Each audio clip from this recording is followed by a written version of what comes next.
नमस्कार, दूरदर्शन समाचार के विशेष कार्यक्रम में आप सभी का स्वागत है। मैं हूं अजीत द्विवेदी। दर्शकों, आमने सामने में आज हमारे साथ ऐसी शख्सियत हैं जिनका मेडिकल फील्ड में लंबा अनुभव रहा है और हाल ही में वो एम्स भोपाल में कार्यपालक निदेशक के रूप में उन्होंने ज्वाइन किया है। जी हाँ, हमारे साथ हैं प्रोफेसर डॉक्टर अजय सिंह। अजय जी, बहुत बहुत स्वागत है। नमस्कार, बहुत बहुत धन्यवाद। अजय जी, अगर आपकी जीवन यात्रा की शुरुआत की जाए मेडिकल के प्रोफेशन में, तो ये कहाँ से शुरू हुई और कहाँ अभी आप आकर भोपाल में आप बड़ी जिम्मेदारी आपको मिली है एम्स डायरेक्टर के रूप में, जी, किस तरह देखते हैं? मेरा जन्म हुआ था उत्तर प्रदेश के गाजियाबाद शहर में, जहाँ पे प्राथमिक शिक्षा के बाद मैं लखनऊ आ गया। लखनऊ में किंग जॉर्ज मेडिकल यूनिवर्सिटी में मैंने अपना अंडर ग्रेजुएट फिर पोस्ट ग्रेजुएट मैंने स्टडी पूरी की। उसके बाद मैं वहीं पे एक मेडिकल टीचर बन गया, फिर वहाँ से हेड ऑफ द डिपार्टमेंट बना। उसके बाद पिछले साल मुझको नोएडा के post graduate institute of child health का निदेशक बनाया उत्तर प्रदेश शासन द्वारा, और वहाँ से फिर मैं अब यहाँ पे इसी अगस्त में मैंने एम्स भोपाल के एग्जीक्यूटिव डायरेक्टर का पदभार संभाला है। सर, बड़ी जिम्मेदारी है एम्स भोपाल, और पूरे मध्य प्रदेश में एक ही एम्स है और पूरे प्रदेश से लोग वहां पर इलाज करने के लिए आते हैं। वर्तमान में कौन कौन सी सुविधाएं वहां पर हैं जो कि पूरे प्रदेश में और जगह इतने कम दरों में उपलब्ध नहीं है या निःशुल्क है लगभग, और आगे कौन सी सुविधाएं आप विस्तार कर रहे हैं? देखिए, हमारे एम्स भोपाल में एक ही छत के नीचे हर प्रकार की बीमारियां, चाहे वो बच्चे हों, चाहे वो बुजुर्ग हों, चाहे वो महिलाएं हों, सबको हम लोग एक ही छत के नीचे सारी सुविधाएं हम बहुत ही रियायती दरों पे देते हैं। और ऐसे मरीज जो कि गरीबी रेखा से नीचे हैं या आयुष्मान के अंतर्गत आते हैं, उनको पूर्णतः फ्री इलाज देते हैं। तो हमारे यहाँ पे हर प्रकार के जो स्पेशलिस्ट हैं वो अवेलेबल हैं, जो रेगुलर ओपीडी में बैठते हैं। हमारे पास लगभग 1100 बेड्स हैं जिस पे हम लोग मरीज भर्ती करते हैं। 24 ऑपरेशन थिएटर हैं जिसमें नियमित रूप से हम लोग गंभीर से गंभीर सर्जरी भी करते हैं। इमरजेंसी सर्विसेज हमारी 24x7 चलती रहती हैं, जिसमें सिर्फ भोपाल ही नहीं, उसके आसपास और पूरे एमपी और उत्तर प्रदेश के भी जो आसपास के इलाके हैं उससे भी मरीज हमको मिलते हैं। और सबसे बड़ा बहुत खुशी के साथ मैं बताता हूं कि मॉडर्न मेडिसिन के साथ हम लोग आयुष्मान के साथ भी एक तालमेल बनाते हैं, जिससे कि मरीजों को एक संपूर्ण इलाज मिल सके, चाहे वो मॉडर्न मेडिसिन के माध्यम से हो या आयुष के माध्यम से हो। सर, एम्स जो है वो देश के सबसे जो अच्छे ब्रेन होते हैं जो मेडिकल फील्ड में आते हैं वो एम्स में दाखिला लेते हैं, वहाँ पर पढ़ाई करते हैं और बहुत ही बेहतरीन डॉक्टर जो है बनकर निकलते हैं और दुनिया भर में वो अपना नाम रोशन करते हैं। तो डॉक्टर्स के प्रशिक्षण को लेकर, उनकी ट्रेनिंग को लेकर अभी क्या चल रहा है और क्या आगे क्या योजना है आपको? देखिए, इसमें हम लोगों ने जो हमारा एनएमसी है, नेशनल मेडिकल काउंसिल कमीशन, उसके माध्यम से जो कैरिकुलम है हम उसको पालन करते हैं। लेकिन उसके अलावा जो हमने कुछ नई चीज़ें शुरू की हैं अपने स्टूडेंट्स के लिए, उसमें हम लोगों को आयुष, इन बच्चों को आयुष में भी हम लोग भेजते हैं कि जो कि आम तौर पे और मेडिकल कॉलेजेस में नहीं उनको एक्सपोजर हो पाता है। इसके साथ ही मैंने आने के बाद एक चीज नई शुरू की है कि हम लोगों ने इन बच्चों में, जो आजकल आपने देखा होगा कि जो नई पीढ़ी है उसमें स्ट्रेस की बहुत ज्यादा आ जाती है प्रॉब्लम, उसको सॉल्व करने के लिए सॉफ्ट स्किल को हम लोगों ने डेवलप करने के लिए उनको अलग से हम लोगों ने कैरिकुलम तैयार किया है। और एक डिपार्टमेंट ऑफ हैप्पीनेस हम लोग अपने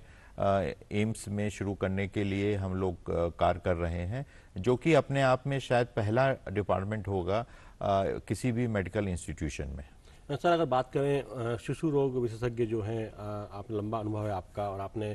उसके बड़े पदों पे काम भी किया है। बच्चों की बीमारी जो है बहुत महत्वपूर्ण होती है और कई बार बच्चों की बीमारियां जो होती हैं वो कई बार ऐसी बीमारियां होती कि उन्हें आइडेंटिफाई करना मुश्किल होता है, और बच्चों की बीमारी को लेकर लोग काफी संवेदनशील रहते हैं। माँ बाप की बात करें, डॉक्टर्स की बात करें, समाज की बात करें, तो उसको लेकर पीडियाट्रिक को लेकर क्या कोई नया प्रयोग आप कर रहे हैं या कुछ अभी क्या है वहाँ पर व्यवस्थाएं एम्स भोपाल में? पीडियाट्रिक में जो भी बच्चे हमारे पास आते हैं उसमें जो भी तकलीफ़ें हैं वो उनको यदि हम देखें तो वो चोट लगी हो सकती हैं, इमरजेंसीज हो सकती हैं, जी। और उसके साथ साथ कुछ ऐसी बीमारियां होती हैं जो कि आनुवांशिक होती हैं, जो जन्म के साथ बच्चों में तकलीफ देती हैं। इस प्रकार के मरीजों को हम लोग अपने एक ही सेंटर में, एक ही ओपीडी में हम लोग मरीजों को देखते हैं, जिससे उनको भटकना ना पड़े। और एक हम लोगों ने प्रस्ताव भेजा है भारत सरकार को, जिसमें हम लोग एक एपेक्स पीडियाट्रिक सेंटर भी बनाने के लिए इच्छुक हैं, जिसमें एक ही छत के नीचे हर प्रकार की सुपर स्पेशलिटी से लेके स्पेशलिटी से बेसिक साइंसेज, सभी बच्चों से संबंधित बीमारियों का इलाज एक ही जगह पे होगा। तो हम लोग ना सिर्फ इलाज करते हैं, बल्कि उसकी रोकथाम पे भी काम कर रहे हैं, और रिसर्च को भी हम लोग फोकस करते हैं, जिससे कि हम नई नई चीज़ों की जो विधाएं हैं उनसे अपने मरीजों का लाभ दिलवा सकें। सर, इमरजेंसी सर्विसेज की बात की जाए तो एम्स में तो 24 घंटे रहती हैं सर्विसेज, लेकिन जो गंभीर जो अगर अवस्था होती है, गंभीर सिचुएशन होती है और ज़्यादा गंभीर होती है, उसके लिए क्या विशेष वहाँ पर व्यवस्थाएं हैं? जी बिल्कुल, हमारे यहाँ की जो इमरजेंसी और ट्रॉमा सर्विसेज हैं वो 24/7 चलती हैं, और डॉक्टर्स के संरक्षण में नियमित रूप से इलाज होता है, चाहे वो मरीज के पास पैसा हो चाहे ना हो, लेकिन हम लोग प्राथमिक उपचार उसका अवश्य देते हैं।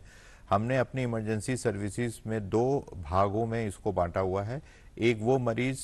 जो कि चोट लगे हुए हैं या जिसमें ऑपरेशन की आवश्यकता है, और दूसरे मरीज ऐसे कि जिसमें ऑपरेशन की आवश्यकता नहीं है, सिर्फ दवाइयों से इलाज होता है। कुल मिला के हमारे पास आईसीयू भी हैं, ट्रॉमा सेंटर के अंदर ही ऑपरेशन थिएटर भी बना हुआ है, और बच्चों के लिए आईसीयू की इमरजेंसी सर्विसेज भी हम लोगों ने अलग से दी हुई हैं। और अभी मुझे बताते हुए बहुत ही खुशी है कि हम लोगों ने लगभग 30 बेड जो हैं वो आईसीयू के बढ़ा दिए हैं, जिससे कि क्योंकि हमारे पास पूरे मध्य प्रदेश से मरीज इस प्रकार के आते हैं, और काफ़ी गंभीर और ऐसे आते हैं जो एडवांस स्टेज में कहना चाहिए, तो उनको ये सुविधा हम लोग देंगे, इसकी मुझे बहुत खुशी है। सर, अगर टेली मेडिसिन की बात की जाए तो उसका ये समय चल रहा है और बड़े स्तर पे इसका उपयोग अब शुरू हो गया है, और रोबोटिक सर्जरी भी हमने देखा है कि लगातार आगे बढ़ रही है, हो रही है। तो इसको लेकर एम्स में क्या व्यवस्थाएं हैं और क्या आगे की योजनाएं हैं? जी, टेलीमेडिसिन आजकल बहुत ही ज़रूरी भाग है हमारे जीवन का, और हम लोगों ने एम्स में इस प्रकार की व्यवस्था की है कि आप अपने घर पे बैठे हुए ही जो हमारा ऐप है या हमारी वेबसाइट है, उसके माध्यम से आप रजिस्ट्रेशन करा सकते हैं। यदि आपने रजिस्ट्रेशन करा लिया तो आपके पास एक एसएमएस आएगा, जिससे ये कंफर्म होगा कि आपका रजिस्ट्रेशन हो गया है। उस के बाद जब आप एम्स में आएंगे तो आपको लाइन में नहीं लगना पड़ेगा, सीधे आपको डॉक्टर के पास जा सकता है। इसी के साथ हमने एक नई व्यवस्था शुरू की है कि छोटी मोटी परेशानी के लिए आप हमारे पास आएँ, उसके बजाय हम लोगों ने टेलीमेडिसिन, जैसे आपने बताया, हमने व्यवस्था शुरू की है। हम लोगों ने विशेषज्ञ हफ्ते में 1 दिन अलग अलग दिनों पे अलग अलग विशेषज्ञ मिलेंगे, जो कि आपकी समस्याओं को बिना आपके आए घर से ही आप उनको कांटेक्ट कर सकते हैं। इसके अलावा मध्य प्रदेश सरकार के माध्यम से हमने 50 ऐसी पीएससी के साथ भी हमने एक अनुबंध किया है, जिसमें जो वहाँ के डॉक्टर्स हैं वो भी सीधे सीधे अपनी परेशानियों को हमारे विशेषज्ञों से साझा कर सकते हैं, और हम उसको और आगे ले जा सकते हैं, उनमें अपना विचार बता सकते हैं। और आईसीयू सर्विसेज में भी हम लोगों ने इलेक्ट्रॉनिक आईसीयू सर्विसेज शुरू की है कि कहीं पे भी प्रदेश में आईसीयू सरकारी विभाग में है और उसके डॉक्टर को किसी मरीज के लिए कोई परेशानी हो रही है, तो वो हमारे विशेषज्ञ से संपर्क कर सकता है। सर, मानसिक तनाव बहुत ज़्यादा है आज के दौर में, और मानसिक बीमारियां बहुत ज़्यादा बढ़ रही हैं, और कई लोगों को पता ही नहीं कि वो मानसिक रूप से बीमार हैं, और इसको डायग्नोसिस करना भी बड़ा मुश्किल होता है। लोग इससे बचते हैं, क्योंकि आम धारणा समाज में है कि मानसिक बीमारी को पागलपन से जोड़ दिया जाता है, जबकि दोनों बहुत अलग चीज़ें हैं। तो मानसिक बीमारियों को लेकर किस तरीके से आपके यहाँ काम चल रहा है, और किस तरीके से वहाँ पर व्यवस्थाएं हैं, अगर कोई व्यक्ति अपना इलाज कराना चाहे तो? जी, आपने बहुत अच्छी बात कही कि लोगों में ये अवधारणा है कि मानसिक परेशानी का मतलब है कि कोई पागलपन जैसी चीज़ आ गई है। तो सबसे ज़रूरी ये है कि हम लोगों को अपनी मानसिकता को ये बदलना पड़ेगा कि ये जैसे कोई भी बीमारी होती है वैसी मानसिक बीमारी भी हो सकती है। इसका अच्छा समय पे यदि आप इलाज शुरू करें तो मरीज पूरी तरीके से नॉर्मल जीवन व्यतीत कर सकता है। हमारे यहाँ पे साइकेट्री डिपार्टमेंट है और उसमें क्लिनिकल साइकोलॉजिस्ट अलग से हैं, जो कि इस प्रकार की मरीजों को जिनमें दवाइयों की ज़रूरत नहीं है, सिर्फ हम उनसे बातचीत करके उनकी बातों को समझ के समस्या का समाधान कर सकते हैं, ऐसी व्यवस्था हमने रखी है। मुझे खुशी है ये बताते हुए कि सिर्फ मरीजों के लिए नहीं, हमने जो हमारे कर्मचारी हैं, जो हमारे स्टूडेंट्स हैं, उनके लिए भी हम लोगों ने एक वेलनेस क्लिनिक शुरू की है हफ्ते में 2 बार, जहां पे आप आ सकते हैं और बिना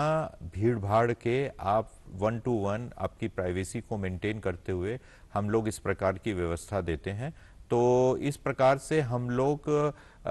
जो एक समाज में इस प्रकार का फैला हुआ है कि दिमाग में लोगों के रहता है कि हमें छुपना चाहिए या इसको बताना नहीं चाहिए, मैं ये चाहूँगा कि इस भावना से हमको दूर निकलना है और आप एम्स में आएँ, आपको ज़रूर कोई ना कोई उपचार मिलेगा। सर, अगर गायनों की बात करें या महिलाओं से संबंधित रोगों की बात करें, प्रसूति की बात करें, तो एक बहुत अहम विषय है ये, और लगातार हमने देखा है कि शिशु मृत्यु दर को कम करने के लगातार प्रयास किए जा रहे हैं, और उसके लिए महिलाओं के गर्भधारण से लेकर उनकी प्रसूति तक निगरानी रखना, उनको सही समय पर न्यूट्रिशन देना, दवाइयाँ देना, ये पूरी एक प्रोसेस होती है। तो इसको लेकर आपके यहाँ क्या व्यवस्थाएं हैं, और किस तरीके से जो एक आम गरीब नागरिक है जो साधन विहीन है, वो किस तरीके से इन सुविधाओं का लाभ ले सकता है? बहुत ही अच्छा क्वेश्चन आपने पूछा। मुझे ये बताते हुए बहुत खुशी है कि जो एम्स प्रशासन है वो अपने माध्यम से बहुत सारी भारत सरकार की और प्रदेश सरकार की जो ऐसी जो पॉलिसीज़ हैं जो कि मातृ और शिशु से संबंधित हैं, उसको हम लोग अपने यहाँ लागू करते हैं। तो हमारे यहाँ पे जो माताएं हैं वो गर्भ धारण करने से पहले से ही हम लोग स्क्रीनिंग शुरू करने की प्रोग्राम हम लोगों के पास है, और ऐसी बहुत सारी बीमारियां जो कि जन्म से पहले जिनको हम लोग रोकथाम कर सकते हैं, हम लोग उस पर भी काम करते हैं। जैसा आपने बताया कि कुपोषण हुआ या एनीमिया की कमी हुई या टेटवेक लगाना है, वो सब चीज़ों की व्यवस्था हम लोग करते हैं। और ना सिर्फ हम लोग इलाज देते हैं बल्कि हम लोग जन जागरण को एक तरीके से अवेयरनेस पैदा करने के लिए भी हम लोग कैंप्स लगाते हैं, और वो सिर्फ कैंपस में नहीं,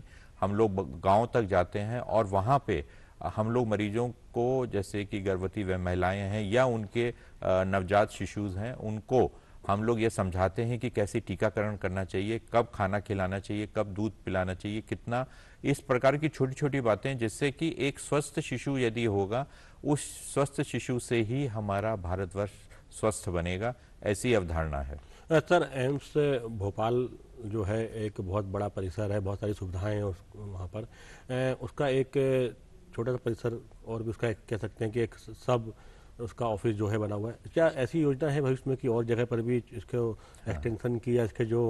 इसको प्रसारित करने की, इसको फैलाने की? जी बिल्कुल, आपने बहुत ही हमारी दिल की बात कही कि हम लोग अब जिस प्रकार से मरीजों को हम लोग सुविधाएं दे रहे हैं और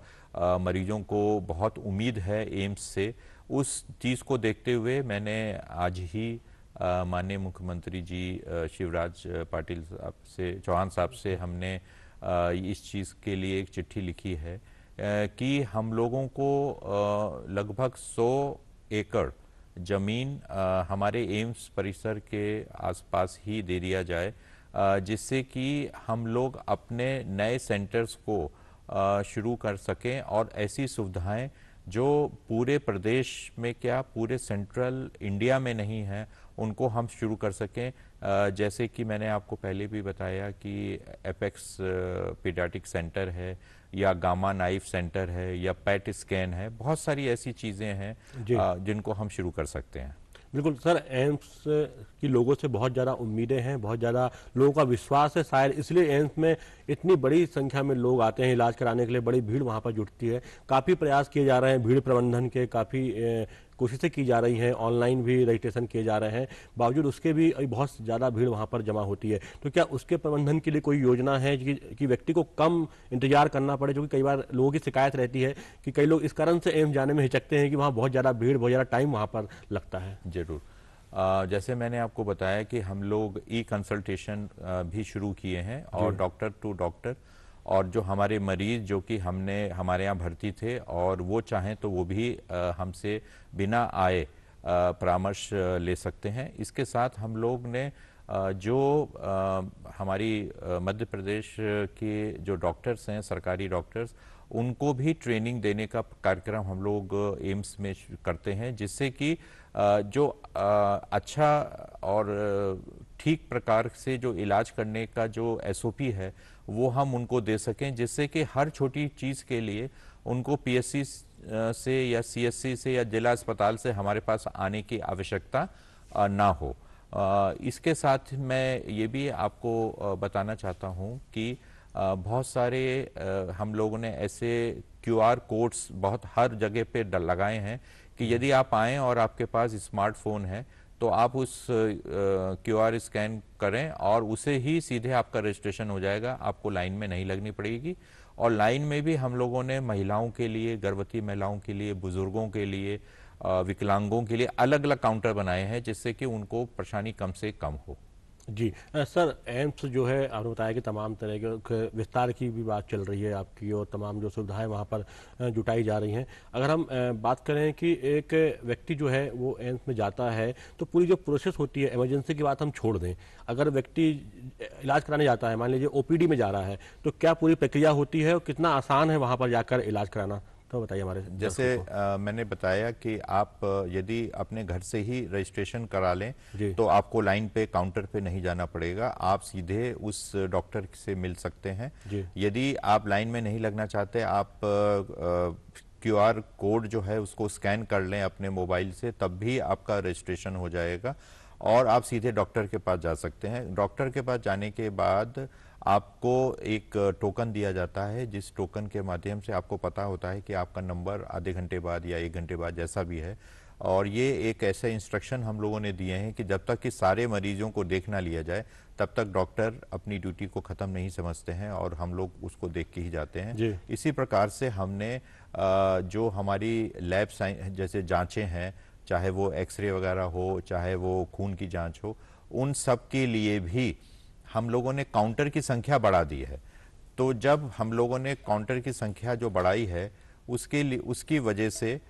मुझको ऐसा लगता है कि जो लोगों को आम तौर पे परेशानी आप जिसकी बात कर रहे हैं, अब यदि आप पूछेंगे तो शायद उनको कम परेशानी हो रही होगी, ऐसा वो बताएंगे आप। बिल्कुल सर, नर्सिंग जो है वो मेडिकल फील्ड का बहुत महत्वपूर्ण पार्ट है, तो नर्सिंग को लेकर क्या वहाँ सुविधाएं हैं अभी एम्स में और क्या आपकी आगे की योजना है? देखिए, नर्सिंग, हम लोग एक नर्सिंग कॉलेज को चलाते हैं जिसमें हम लोग जो नर्सेज हैं, चाहे वो बीएससी नर्सिंग हो, चाहे वो एमएससी नर्सिंग हो, उसका पाठ्यक्रम भी हमारे यहाँ चलता है, जिससे कि हम ट्रेनिंग भी उनको देते हैं। और हमारे यहाँ पे जो हमारी नर्सेज हैं उनको और अच्छा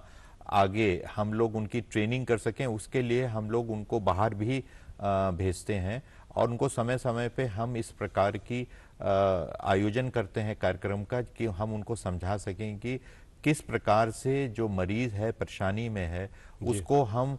एक ढाढ़स दे सकें, क्योंकि बीमारी को तो हम खत्म नहीं कर सकते, लेकिन यदि हम 2 मिनट उससे बैठ के बात कर लें और अच्छे से उनकी बात सुन लें तो बहुत कुछ उसको फायदा होगा, ऐसा मानना है। तो इस पे भी हम लोग काम कर रहे हैं। सर,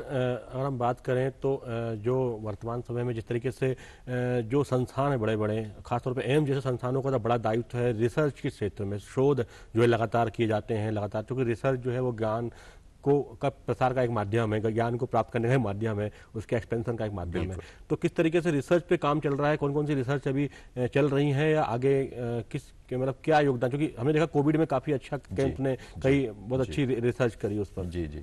देखिए, रिसर्च जो है वो मेडिकल एजुकेशन का एक अभिन्न अंग है। बिना रिसर्च किए हम लोग आगे नहीं बढ़ सकते। जैसा आपने कहा, हम लोगों ने पूरी तवज्जो दी है कि हम लोग रिसर्च करें, और रिसर्च सिर्फ जो फैकल्टी मेंबर्स हैं, जो टीचर्स हैं, वही ना करें,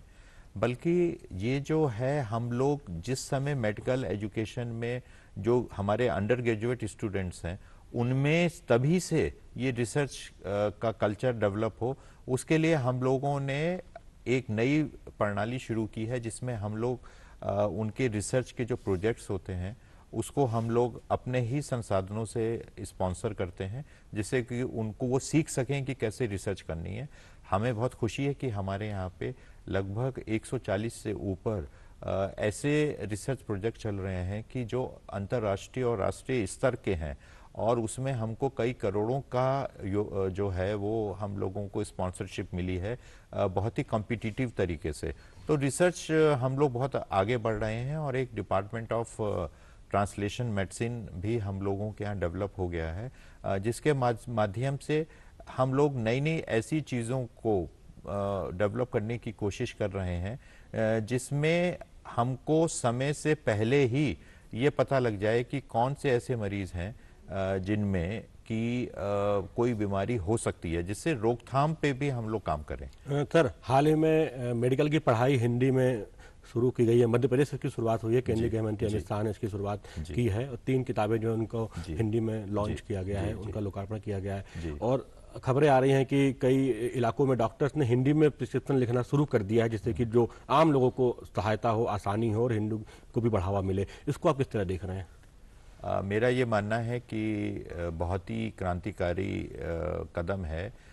यदि हम अपनी मेडिकल एजुकेशन या कोई भी टेक्निकल एजुकेशन हो उसको मातृभाषा में यदि हम लेंगे, तो ऐसे बहुत सारे बच्चे जो बहुत ही जब आते हैं तो बहुत ऐसी फैमिली से नहीं आते हैं जो कि बहुत ही संसाधनों से भरी हुई हों, उनको खुद एक बहुत ही ज़्यादा परेशानी को सामना करना पड़ता है, क्योंकि इंग्लिश उनके लिए एक अनजान भाषा होती है, तो उनको समझने में थोड़ी सी परेशानी होती है। तो जो सरकार ने ये स्टेप लिया है, मैं कहता हूँ ये अभी तो 3 ही किताबें उन्होंने निकाली हैं, लोकार्पण की हैं। अब पूरी व्यवस्था को धीरे धीरे हमको इसमें ले जाना चाहिए कि हम अपनी भाषा में ही मेडिकल एजुकेशन दे सकें, और इसमें कोई भाषा की आपस में लड़ाई नहीं है। दोनों ही भाषाएं जरूरी हैं, और हमें मिलके इसमें काम करने की आवश्यकता है, और जो बहुत ही अच्छा है, और मैं इसके लिए बधाई देता हूं उन सभी लोगों को जो जिसने इसमें योगदान दिया है। अगर फ्यूचर प्लान की बात करें, एम्स के ओवरऑल फ्यूचर प्लान जो है, आप अपने कार्यकाल में क्या आपके मन में खाका है, क्या आपके मन में योजना है कि मुझे एम्स में अब अपने कार्यकाल में ये चीज़ें अब करनी है, नई चीज़ें करनी है जनता की सुविधा के लिए? मेरा ये मानना है कि एम्स जो है उसको जो बनाया गया था उसका पर्पस था कि हर छोटी तकलीफ के लिए जो कि हमारे प्रदेश लेवल पे नहीं हो सकती है, उसको दिल्ली भागने की जरूरत ना पड़े, बिल्कुल, उसको यहीं पे ही हम लोग समाधान दे सकें। इस परीक्षा में हमको सफल होना है, यही मेरा ध्येय है, और मैं इसी पे कार्य कर रहा हूँ। इसी के साथ मैं ये भी कहना चाहता हूँ कि हम लोग ऐसी बीमारी जैसे कैंसर है या बच्चों का रोग है जो कि बहुत ज़्यादा पूरी फैमिली को नुकसान पहुंचाते हैं। यदि एक मरीज को चोट लग जाए या उसमें कैंसर हो जाए या किसी बच्चे में कोई बीमारी हो जाए, तो पूरी फैमिली जो होती है तहस महस हो जाती है। तो उसको हम लोग कम पैसे में अच्छा इलाज, उचित इलाज कम समय में हम दे पाएं, यही मेरी प्राथमिकताएं हैं, इसी पे मैं काम कर रहा हूं। और यदि हमको एक्स्ट्रा, जो मैंने कहा कि हमें संसाधन चाहिए, चाहे वो जमीन हो या यदि वो हमको मिल जाती है, तो मुझे लगता है कि जल्द ही एम्स जो है यहाँ से मध्य प्रदेश से मरीजों को एम्स दिल्ली या किसी और जगह जाने की, बॉम्बे में या कहीं जाने की आवश्यकता नहीं पड़ेगी। सर, एम्स के जो संसाधन है, वहाँ के जो ह्यूमन रिसोर्स है, उसका लाभ जो प्रदेश के अन्य हॉस्पिटल्स जो हैं, अस्पताल हैं, उनको भी मिले, अन्य जो मेडिकल कॉलेज हैं उनको भी मिले, इसके लिए कोई योजना है आपकी? जी, वो जैसे मैंने बताया कि हम लोग जितने डॉक्टर्स हैं जो यहाँ पे मध्य प्रदेश में, चाहे सरकारी डॉक्टर हैं और गैर सरकारी भी डॉक्टर, यदि हम लोगों से कहते हैं तो हम उनके लिए ट्रेनिंग करते हैं। और इसी के साथ मैंने ये भी सरकार को एक प्रपोजल भेजा है कि यदि जो हमारे स्टूडेंट्स हैं जिनको इंटर्नशिप करनी है या उनको पास होने के बाद बॉन्ड सर्विसेज करनी है यहाँ पे, वो उसके लिए एम्स का दरवाज़ा हम लोगों ने खोला है और हम उनका स्वागत करते हैं। यदि सरकार हमको ये परमिशन दे दी कि वो हमारे यहाँ आए तो हमें बहुत खुशी होगी कि हम अपने संसाधनों को उनके साथ शेयर करें, जिससे कि उनकी ट्रेनिंग बहुत अच्छी हो सके और मरीजों को नीचे के स्तर पे ही अच्छा इलाज मिले, एम्स तक भी आने की आवश्यकता ना हो। बिल्कुल। सर, बात हो रही है 5G आ गया है, 5G टेक्निक आ गई है देश में, उसकी लॉन्चिंग हो गई है। जी, आपको लगता है मेडिकल फील्ड कितना बदलेगा 5G के आने से? बहुत ज़्यादा बदलेगा, क्योंकि आजकल आर्टिफिशियल इंटेलिजेंस की बात होती है और आर्टिफिशियल इंटेलिजेंस का मतलब है कि हमें कंप्यूटर्स के माध्यम से हर वो काम जो कि हम लोग एज ह्यूमन करते हैं, वो धीरे धीरे हम लोग उस पर वापस चले जाएंगे। और इसमें जो 5G व्यवस्था है उस वो बहुत अच्छी कारगर होगी और वो हम उससे हमको ये मदद मिलेगी कि जैसे हम चाहे रजिस्ट्रेशन हो रहा है, चाहे हमारी रिकॉर्ड कीपिंग हो रही है, चाहे हमारी जो जांचें हम लोग करते हैं उसको हम बिना मरीज के आए उसके घर तक पहुंचा सकें। ये सब चीज़ें ऐसी हैं जिसमें एक अच्छा कनेक्टिविटी होना बहुत ज़रूरी है। और यदि 5G हो जाती है जो इतनी फास्ट है जैसा कि पता लगा, और एक पीएम वाणी करके एक कार्यक्रम है जी। जो भारत सरकार ने शुरुआत किया है, वो बहुत ही रीजनेबल कम रेट में उसमें जो है डेटा मिलता है। तो मुझे लगता है कि इस 5G से बहुत ही क्रांतिकारी चेंजेस आएंगे मेडिकल जो ट्रीटमेंट है उसमें, और उसी के साथ जो हमारे स्टूडेंट्स हैं, जो हमारे डॉक्टर्स हैं जो कि रिसर्च करना चाहते हैं या पढ़ना चाहते हैं, उनसे को भी इससे बहुत ज़्यादा फायदा मिलेगा। सर, संक्षिप्त में आप प्रदेश की जनता को क्या संदेश देना चाहेंगे, क्या मैसेज देना चाहेंगे एज ए एम्स डायरेक्टर के रूप में? मैं आप सभी लोगों से ये अपील करता हूँ कि अपनी बीमारियों को आप छुपाएं ना। यदि आपके कुछ भी आपको लगता है कि ठीक नहीं है आपके शरीर में, तो आप उसको तुरंत किसी डॉक्टर को दिखाएं। नीम हकीम को ना दिखा के समय ना खराब करें, अपने संसाधन ना खराब करें। आप एम्स भोपाल में आने से पहले आप किसी अच्छे विशेषज्ञ से अपने ही जगह पे मिलें, जिससे कि यहाँ पे भीड़ में आने से आपको नुकसान ना हो। यदि आपको एम्स में आने की आवश्यकता है तो आप पहले से अपॉइंटमेंट लेके आएं, जिससे आपको निराशा ना लगे। अपने खाने पीने में आप इस चीज़ का ध्यान रखें कि स्वस्थ जीवन शैली आपको अपनानी है, व्यायाम आपको करना है और जो संतुलित आहार है वो आपको लेना है। और बच्चों का मैं सबसे ज़्यादा ये कहूँगा कि उनको जो वैक्सीनेशन है, टीकाकरण है, उसको अच्छे से अपनाएं। और जो हम लोग अभी कोविड का जो टीकाकरण है जिसमें जिन्होंने नहीं लगवाया है, उनसे भी मैं अपील करूंगा आप इसको करें, जिससे कि हम जो एक आपस में मिल के बीमारी से खिलाफ जो हम लोग लड़ाई लड़ रहे हैं उसमें हम सब लोग मिलकर सफल हों। बिल्कुल सर, बिल्कुल सफल हो, जरूर सफल होंगे हम सब मिलकर। और आपका बहुत बहुत धन्यवाद डीडी न्यूज़ से बात करने के लिए। तो ये थे आज हमारे साथ प्रोफेसर डॉक्टर अजय सिंह, जो कि एग्जीक्यूटिव डायरेक्टर हैं भोपाल एम्स के। फिर मिलेंगे किसी और शख्सियत के साथ, तब तक के लिए पूरी टीम को दीजिए आज्ञा। नमस्कार।